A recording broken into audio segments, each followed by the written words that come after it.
Woo! So the question is, who was the most powerful Avenger? That is the question that we are going to attempt to answer today. I'm Dr. Ed. I'm just a geek kid who was shown a little bit of mercy when he was caught cheating from his grade 7 French teacher. And I'm here to talk to you a little bit about leadership and creativity. That's kind of been my focus for some time. And we are coming up on the 10-year anniversary of the original Avengers movie. And because of that, I think it actually just passed a day ago. I felt that there were still some major lessons from here that I picked up when I first saw it that I wanted to bring up again today. So I told you that there's going to be a hint. The hint is that the most powerful Avenger doesn't have any superpowers. And that's why we're talking about leadership. And so to me, this is a really interesting topic. And it covers a number of things of why leadership is so important, why, we don't have superpowers for individuals, but we do have people. We have a lot of people, right? And we can achieve a lot of the things that people have with superpowers using a lot of people. And so I think that that's a key thing. And I'll be referring to a couple different takes on leadership that I found to be something that have really influenced the way I think about leadership. All right. So without further ado, what I want to do is I want to start off. I'm going to show you a couple videos. All right. I'm going to start in and I'm going to move into a little bit about how the Avengers came to be. What was the theory behind it? And I'll see if I can find the right one. The first one is the managers. So I want to see if I can see this. So there was a group of people who basically were the equivalent of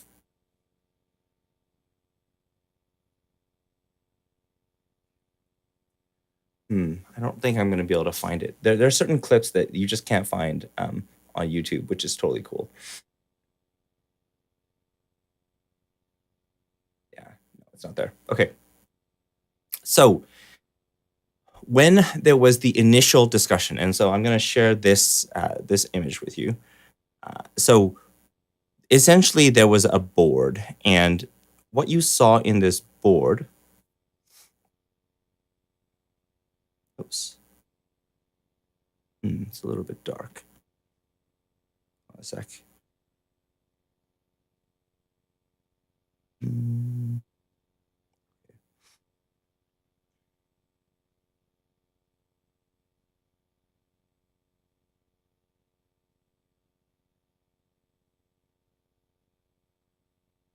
Okay, there we go. So you essentially saw a board, and in it there was a number of people. Okay, and these were as far as I know, like leaders of the world, right? And you had Nick Fury kind of underneath here, and they were essentially saying, "Look, we need to make this as a weapon. We can't trust the Avengers." And his opinion was, "No, I have a different vision. I have a different vision from everyone else who's out there, like all the leaders of the world. I don't feel the same way. I feel like there's something that we can do here."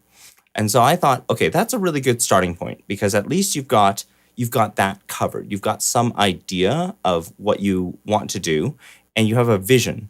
And sure, that vision was just an idea, right? And so the question is not really like, how did they get to achieving, not how do they create the vision? The idea, the creativity was there since the beginning. But the question was, how do you motivate, right, a bunch of people who have many other options? They don't have to join you. They have no obligation to go, "Oh yeah, I'm going to go and join the Avengers." They're not even motivated to, like, they kind of hate each other, so they don't want to work with each other. How do you get a bunch of people who hate each other to work with each other is a very interesting question. So that's what we're going to explore today. And the motivation really comes from like a really tragic event, which is the death of Agent Coulson. And so what we'll do is we'll start off with the death of Agent Coulson, and then I'll go from there. All right. Hopefully this works. The god rabbited. Just stay awake. Eyes on me. Oh, I'm clocked out here. Not an option. It's okay, boss. This was never gonna work. If they didn't have something to...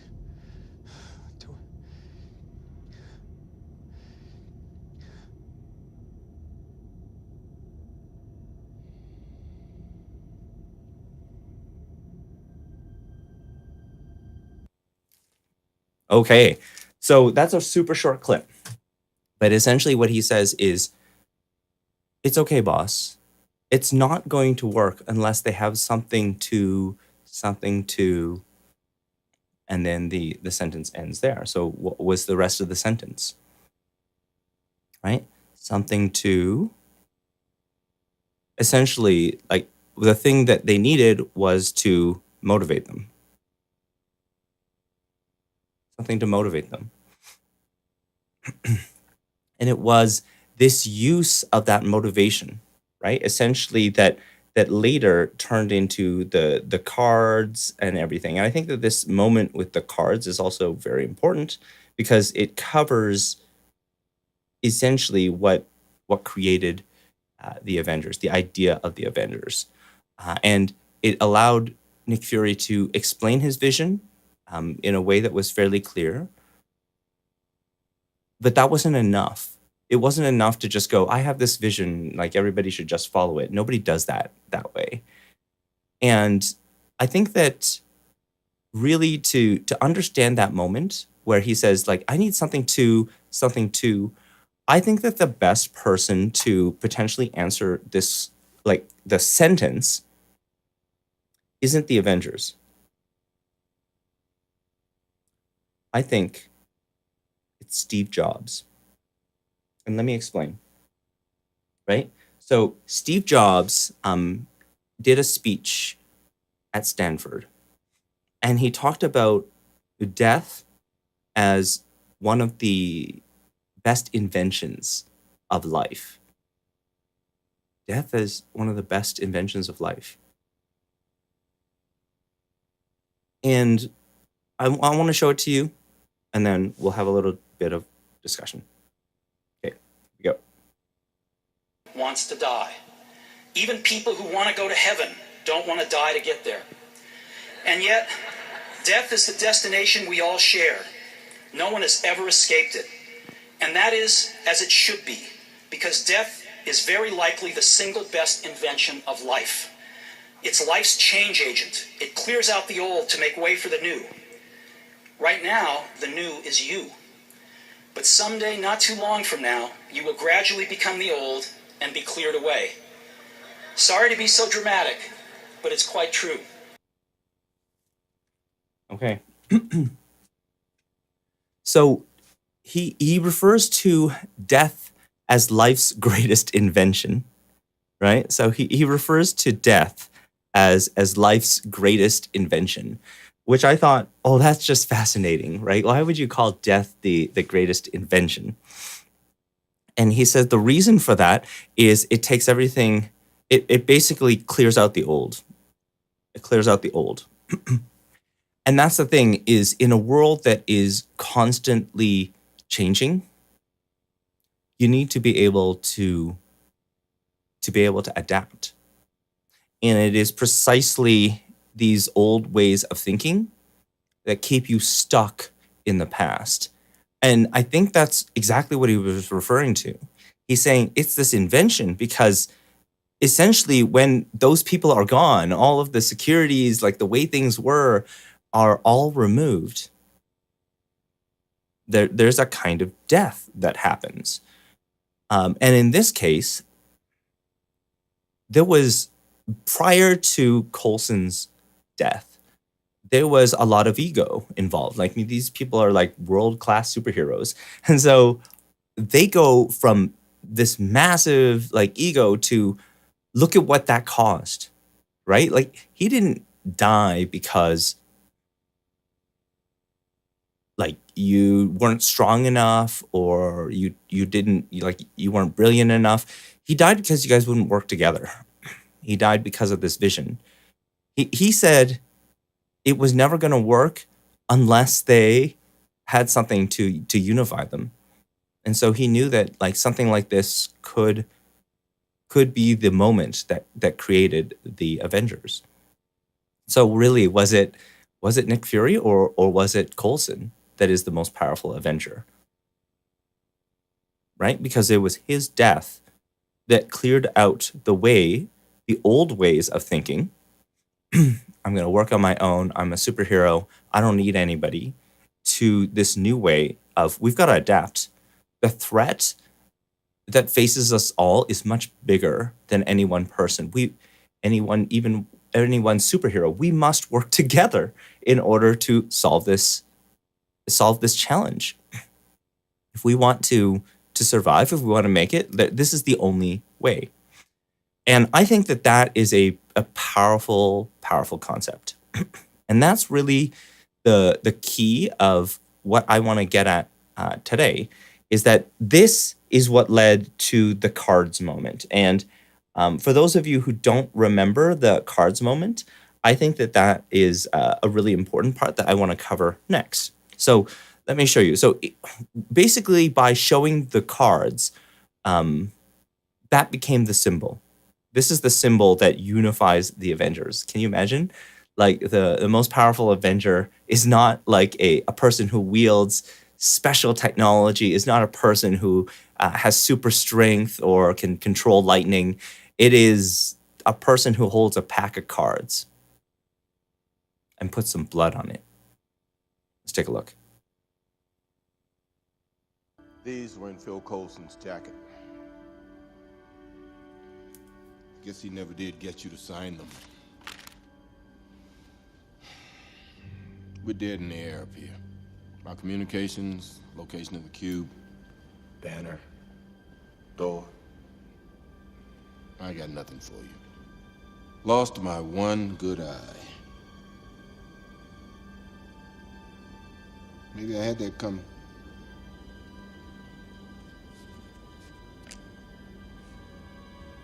Yes. We were going to build an arsenal with the Tesseract. I never put all my chips on that number, though, because I was playing something even riskier.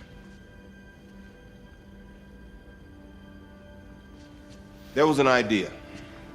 Stark knows this. Called the Avengers Initiative. The idea was to bring together a group of remarkable people. See if they could become something more. See if they could work together when we needed them to fight the battles that we never could.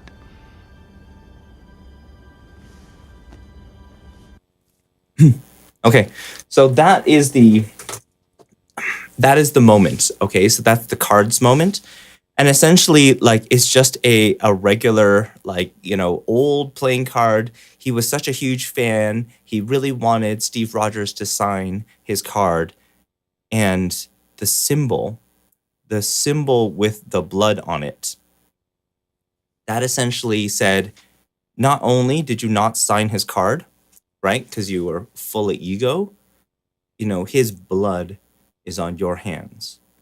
And I think many of us remember this moment. I think there's another part that is really interesting. And I tried to find this clip and I couldn't find it, at least on YouTube.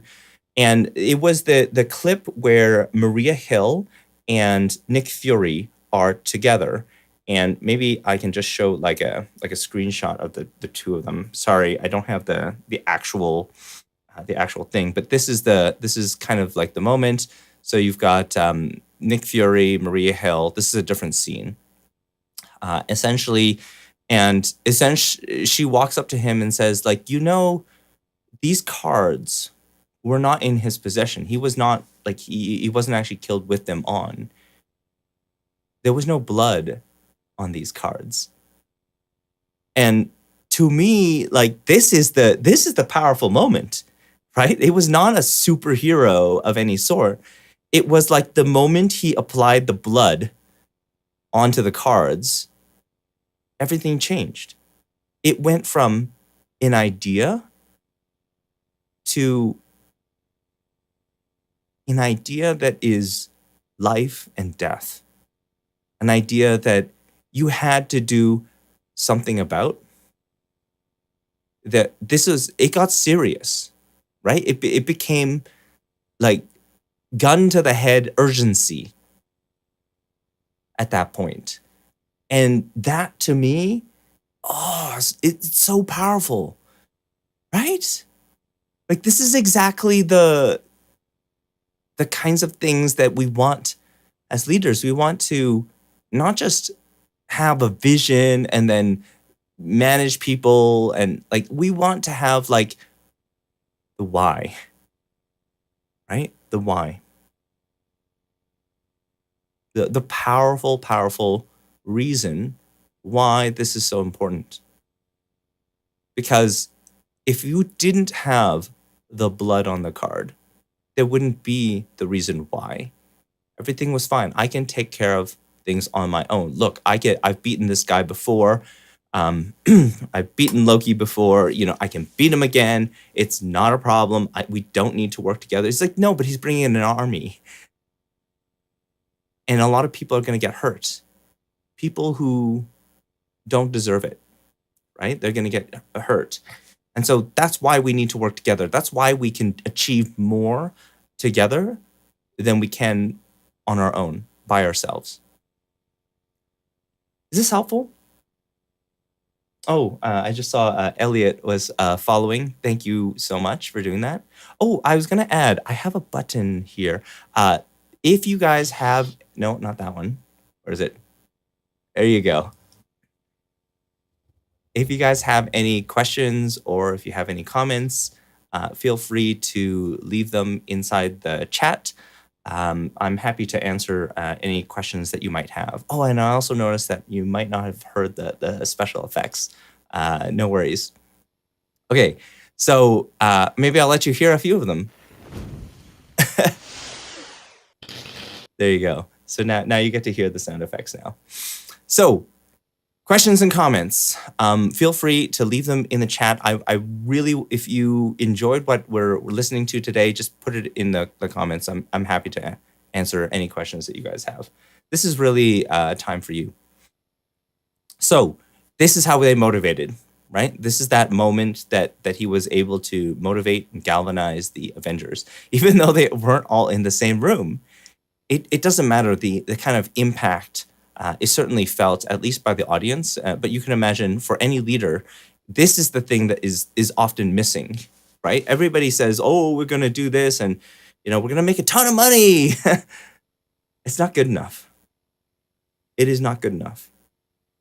Like it just financial income isn't enough for most people to motivate people. It has to be deeper than that.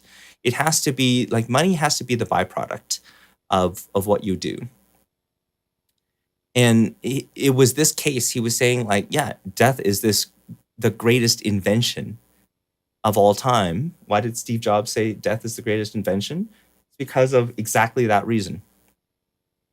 It's because it was the thing that motivated them. It kind of said, you're not going to be around here forever. So what do you want? Do you want to just sit back and, you know, and let things happen the way that they are? Or do you want to work together and change things for the better? And I think that there is that moment at the end where they have, like, you can really see the outcome based on like the background that I chose for today, which is kind of like a new background. They had this building, which was, in essence, the old tower, right? So they had this old tower, and what it said on the tower was Stark on it, right? He had his name on there, and he said like, "This was me. This is my name. And of course, like after the whole battle, like the entire building is demolished, and then the only thing that was left was the A, the A in Avengers. And it was this symbol that it was no longer the individual, it was all the team now. And this is powerful. This is really powerful. The most powerful Avenger isn't the person who has the strength, has the abilities. It's the person who can get them to work together, which is in itself a type of superpower. And in this 10-year anniversary of it, I hope that these kind of lessons still resonate true for you. That you see in leaders this kind of motivation, this blood on the card kind of motivation that makes us think that we can't do things the way that we have been doing for years. The world is changing. Yeah, the COVID lockdowns and the pandemic has changed the way that we interact with our own world. It's changed the way that we interact with each other. Like now we're doing live streams, we are connecting, we're buying things more online, we are like using delivery services, like everything has changed and things aren't going back to the way that they used to be. So we have to think about those old ways of thinking as the things that are holding us back. They're the things that are preventing us from meeting our full potential, both as individuals and as organizations. Right? And there is something new. There is a new vision. There's a new vision for how things can be. I talk about artificial intelligence. More people are it's funny, like people's like when they're freelancing, you're talking about a company. Like I'll just give you an example. Like if you work for Upwork or if you work for Fiverr, for example, as a freelancer, they have millions. They have millions of employees, right? But they only have thousands of staff. And so what this means is that your actual, like your boss is in effect not a human. It's effectively an artificial intelligence. And so, yeah, we could say like, you know what? I'm just going to focus on the fundamentals. I'm going to focus on multi-digit addition and subtraction as my son is doing right now. And it's like, yeah, like if we do this, you know, our kid's going to be better off. They're not. We cannot, and this is something I struggle with so much in education. Like education has changed so little, after so many years because it's a system. And it's not a system that is designed to like help students prepare for the future. It's a system that is designed to maintain the system. That's what it is. It's a system designed to maintain the system. And you wonder, oh, well, why hasn't things changed so much? It's like, it's because it's a system that is designed to maintain itself, right? And anything that happens is seen as a threat. It's a threat to the system. And it must be quashed. It must be destroyed. And as a result, we're still learning the same kind of things, assuming that Google doesn't exist. Like we're still learning things, assuming that people don't have things that can do that type of calculation in their pockets, right? Like everybody has a mobile phone or a device that is so powerful. It can do like voice commands. You want to do like 7-digit, 10-digit multiplication? No problem. I've got it. Right? And I see that as like, oh, you know, that's exactly why we are so stuck. We are so stuck, at least in the field of education. And I feel it doesn't have to be that way. We can prepare people for a bigger and a brighter future.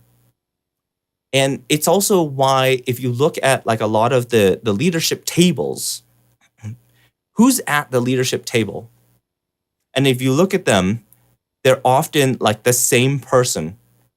Like every single individual at the leadership table is like looks the same. They have the same background. They're just friends of the person who is the main leader, such as the CEO. There's zero diversity in most leadership tables. And that's exactly what makes it makes it fail.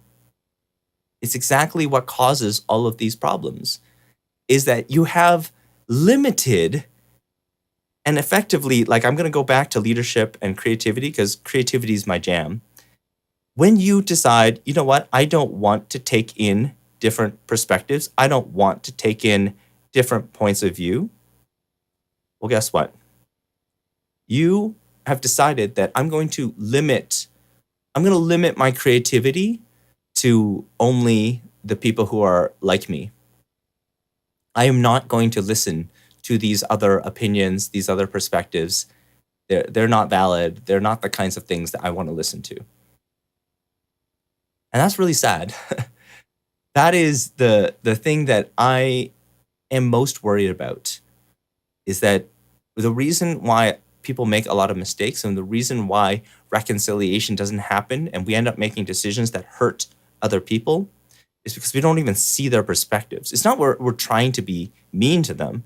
It's just we cannot have visibility into what this person thinks. We cannot have visibility into what this person thinks if we don't have them at the decision-making table. And that's the most important part, is like there's no reconciliation that happens. I spoke with Marilyn North Pagan on the weekend, and she is somebody who is running for a political office. And she is Indigenous, and I spoke to her and I said, thank you for the work that you're doing, because we need those people, like reconciliation, truth and reconciliation cannot happen if we don't have Indigenous people at the decision-making table. It will never happen. You can't read a lot of books and know what the lived experience is going to be like. You need to have Indigenous people at the decision-making table. And I don't know how many Indigenous people would ever consider like running for political office. I mean, there are some, and I've heard from them, and they have vastly different perspectives from everyone else at the table. That is so good. That's what makes an organization strong. And so that's my message from Avengers. That was my moral from Avengers, is that you've got to motivate people. You've got to motivate not just people like you, you've got to motivate people who are not like you. And that's hard. You don't do this by just like bossing them around or having some grandiose vision and saying, oh, we're going to make a bucket load of money. No, you do this by connecting with our core morals, values, and principles. The things that you stand for, that other people also stand for, right? They're working with you because you align with their values, showing that, yeah, this is what I stand for, right? Like, I'm of the principle that creativity is everywhere, right? If you are watching this, and I'm not sure why you're following today, but if you caught something, you'll see that like a theme for me in everything that I do is creativity, because it connects with leadership and it connects with diversity, because these two things are connected. You actually get more creativity when you have more diversity. They're connected. And that's my vision, right? To see a more diverse set of people at the decision making table. But also, it's really about realizing a company's creative potential. You're only scratching the surface. You're only scratching the surface of the creative potential of your organization if you are bringing in people who are like you. And if we're having some trouble, we don't see them as qualified. If we see that like they're so weird and I'm gonna have a hard time working with them, yeah, then what you say becomes reality. And that's the biggest challenge. So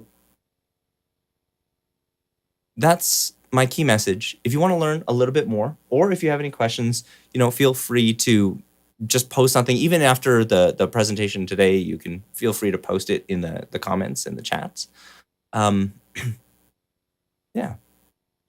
I would encourage you, like, I'm Dr. Ed, just a geek dad who was shown a little bit of mercy from his grade 7 French teacher when he was caught cheating on his grade 7 French tests. And it was during that test that he said, I know that Ed's struggling, but he's creative. So it's going to be okay. He had a vision of us using creativity. Creativity is going to get us out of this slump for you. And since then, I realized that creativity doesn't just apply to the things that I'm interested in. It applies to everything that we do. To work, it applies to all my assignments. It applies to leadership that I'm referring to today. And so it is from there, and it is from that leadership, and it is from that guide that I got my PhD, started working in education and technology for so many years. And it's what motivates me. It's my value. It's my motivation. It's why I do what I do. Because if you are trying to prepare for the future, we need new ideas. We need things that we've never seen before. We need something that brings in the perspectives of many different people. That's the world that we're moving into.